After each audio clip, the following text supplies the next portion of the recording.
Well, coming up next, guys, is going to be DeMiGoD versus jaquelton.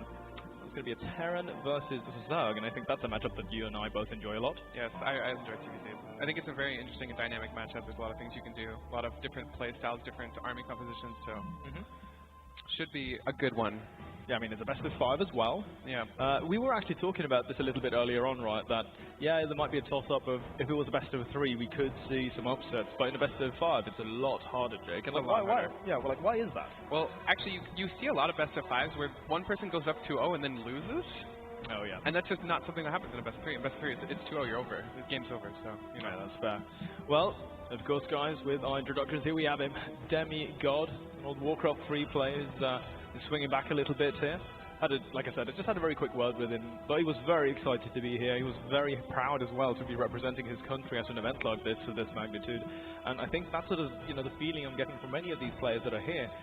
Striker as well. Just by the way he was playing with some confidence. You know, I'm hoping that we see something similar out of DeMiGoD. I mean, there's a lot of weight on your shoulders, and you're representing your entire country. Yeah. So, you know. And this is jaquelton. He's from is it Indonesia? Yeah. Right here, representing the home country, man. Yeah, it's great to see Indonesian players. I actually saw some Indonesian fans. It's really cool to see like the support for your country here.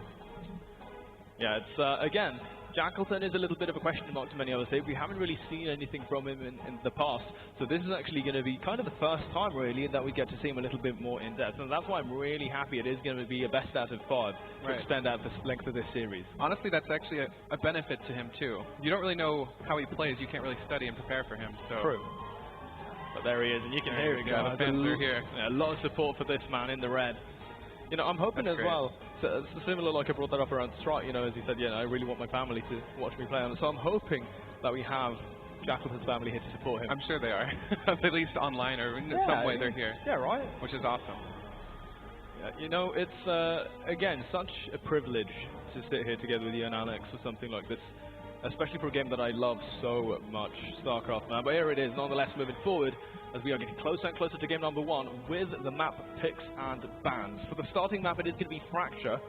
You can see there that they decided to remove Dreamcatcher, jaquelton, and Cerulean Fall for DeMiGoD. Yeah, Dreamcatcher seems to be like a really standard ban, especially at TVZ. Like there's a lot of abusive spots with tanks and and you know 2-1 in general. Like there's a lot of stuff you can do that's really abusive on Dreamcatcher, so that ban is not surprising at all. What about Cerulean Fall? Cerulean Fall is more of a standard map. I don't really think there's anything too abusable by a Zerg player on it. So I think this is probably just a ban of not really having that much time playing on this map. Like discomforts. Yeah, like it's a new map in the map. Well, the map was only a couple weeks old, so it makes sense to ban that if you're in an online or offline event with less experience on it. No, I agree. So we'll see how this one is going to pan out again. If you guys just tuned in, it is a best out of 5, so we are going to be able to go the distance. And again, I'm really keen to see what both of these players are going to bring to the table, because they don't really have any sort of way to measure out, like, where do they stand in relation to one another. So I think this is actually what's exciting about it. Yeah, exactly. Like it's a new game. If this was like Mario versus Rogue, I would know everything that's going to, like, the standard openings of what's going to happen. Yeah. Right now, it's all mystery. You'd have a bunch of expectations, but for this one, we're sort of coming in a clean slate together with you guys. I'm really excited. I was talking about the interesting, like, dynamic of Indonesian playstyle could be totally different from like everyone else. Absolutely. I mean, Alex and I, having worked with the Chinese for a long time, we saw that a very distinct approach to how you play your DBZ, for instance. Again, that was sort of like weird. But nonetheless, here we are, guys, coming into game number 1 in this set. Up in the blue of the Terran race, representing Iran, it is going to be DeMiGoD. And in the bottom right, the red Zerg player representing Indonesia, it is jaquelton. Lots of fans here. Yeah, I'm loving it, man. And I hope he is too, with wind at his back. And maybe he can do some magic make some magic happen. But here we are, already starting things off. Pool first, coming out of jaquelton here, followed by a gas. No regret. So, pool first actually has a lot of interesting dynamics. Like, the biggest thing you want to do with pool first is cancel the CC. Not necessarily cancel it, but delay it. So usually what you do is you run your 6-lings around the Reaper coming down the center of the map and go for some canceling the CC action. But he's mining gas relatively quickly, so this could also be some Roach variant or something like that, where you do that, deny the scout, because the scout has to come back to defend the CC, and then you go for like a Roach timing or something like that. So we'll have to see if he stops gas at 100 or what. He is taking a natural expansion, so it shouldn't be too committed Roaches if it is something like that.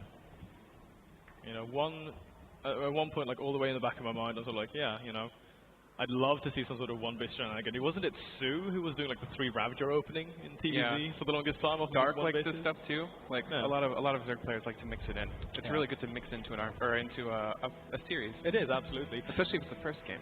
That's true. Sort of take control, take command of the pacing of the series. But we'll see now. The scout coming in from DeMiGoD. This is a nice SCV scout. You should know immediately that he needs to leave his Reaper at home. I mean, you can see he pulls away the SCV immediately as well to not lose it. You should know. He can swing back and go for a second scout, but exactly like you predicted, jaquelton is going to wrap around with these links, try to hide them. But what do we have going on for DeMiGoD? DeMiGoD's going to leave his Reaper at home. Oh, this is so sick. He might look for it, but he's not going to extend across the map, so he shouldn't really be delayed. This is the most important thing dealing with pool first, is not being delayed at all. So, you know, really good from DeMiGoD to get the SCV scout and react to what he scouted. Even with the Marine out here, so you can start chipping away at this Overlord, but needs to be careful to not lose links. Oh, it's a PP. Would cause it. Maybe like a gear malfunction or something. Maybe. Like hardware could be that. You know, you need to like get a new mouse or... When you go and... we're good. We're good. We're back in. Okay, here we are. So see, he's pulling a couple SCVs. This is a little unnecessary. The Reaper should never die here. Oh, well, though. That gets isolated. Good control right now here from jaquelton. Reaper will have to bounce off.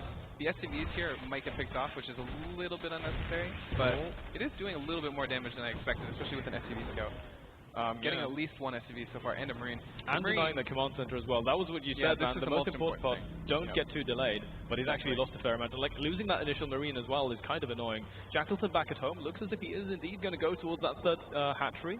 And I'm liking this approach a lot more than just, you know, putting all of your eggs in one basket and trying to finish things. But does he have the potential or capacity to actually wrap this up on 2 bases? Oh, this is actually a really fast link speed. If he gets this Reaper, that would be really annoying for him. He wouldn't be able to defend his natural very well. But he doesn't get it. That's a really nice save.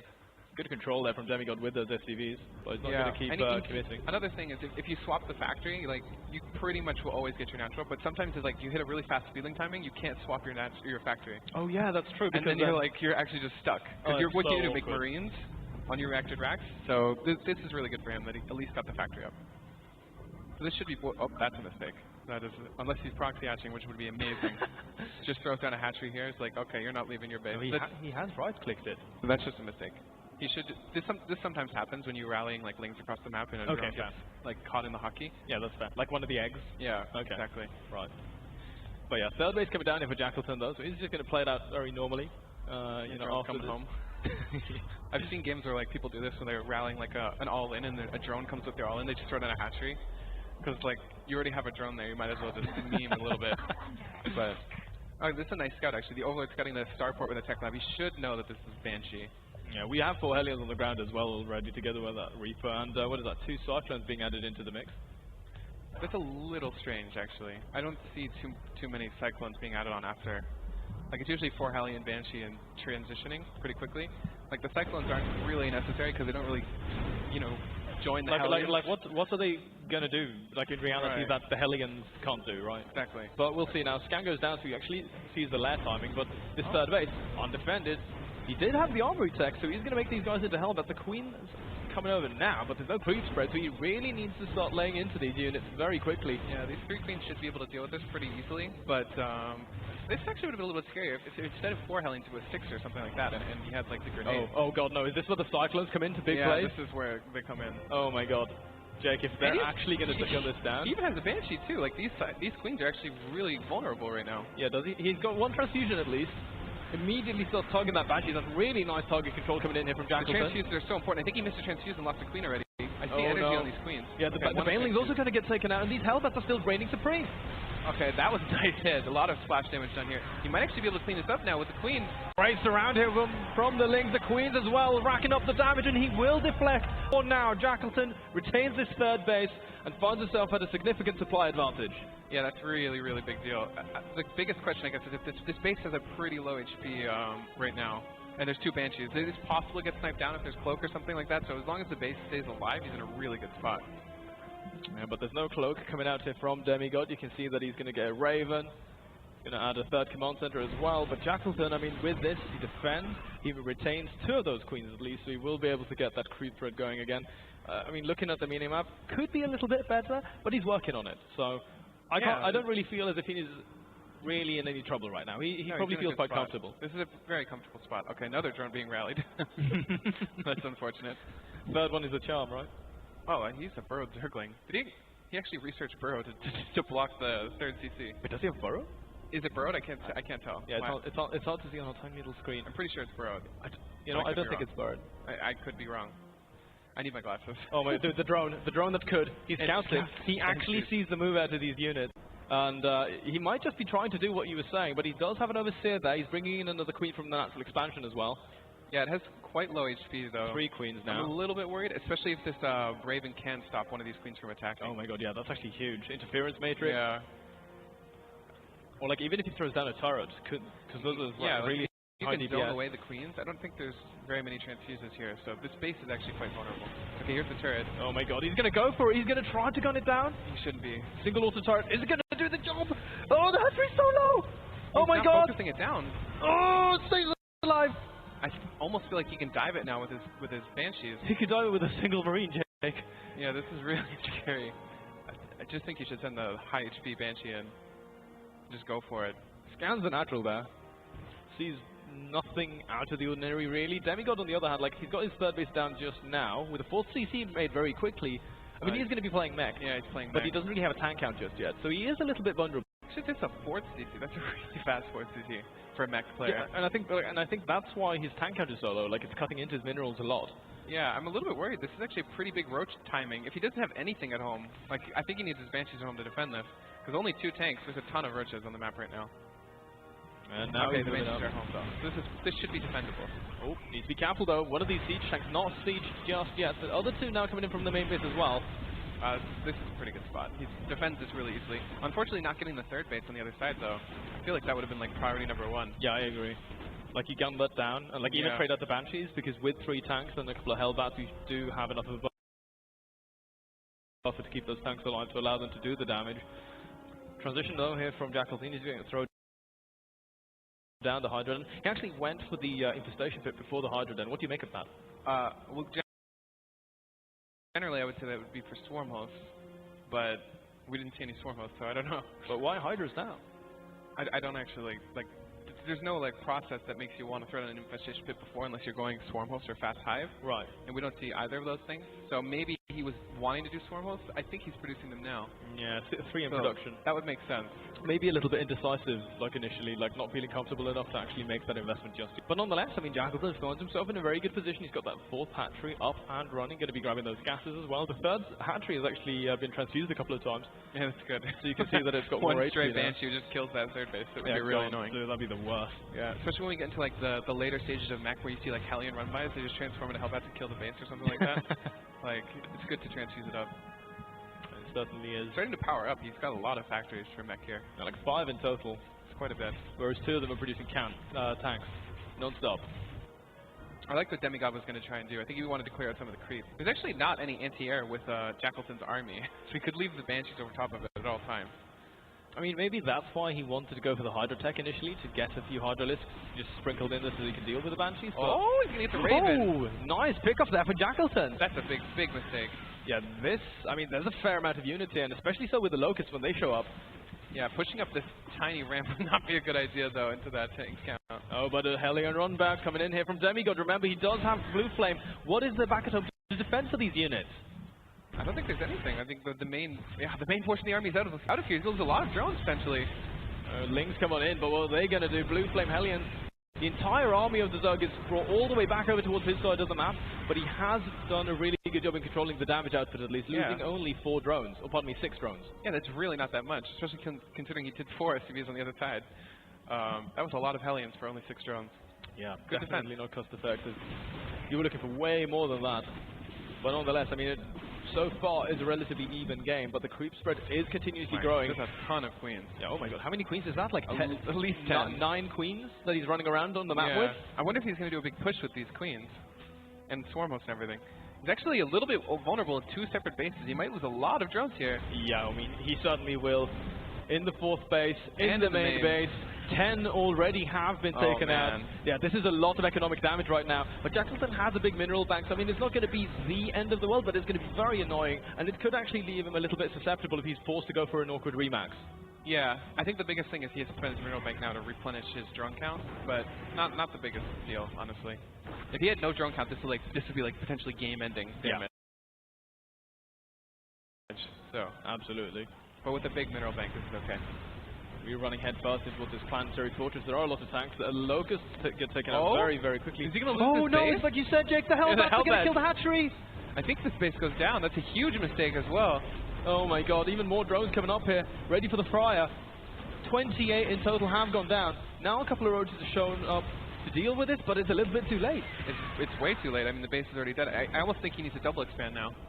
Like, he has the minerals to do it. He just needs to keep the income coming while he trades his army. Oh, I like this, though, the addition of spine crawlers being thrown down in the mineral line. I mean, like you say, he does have the minerals for it, so he could just invest a couple of spines, buy himself some time.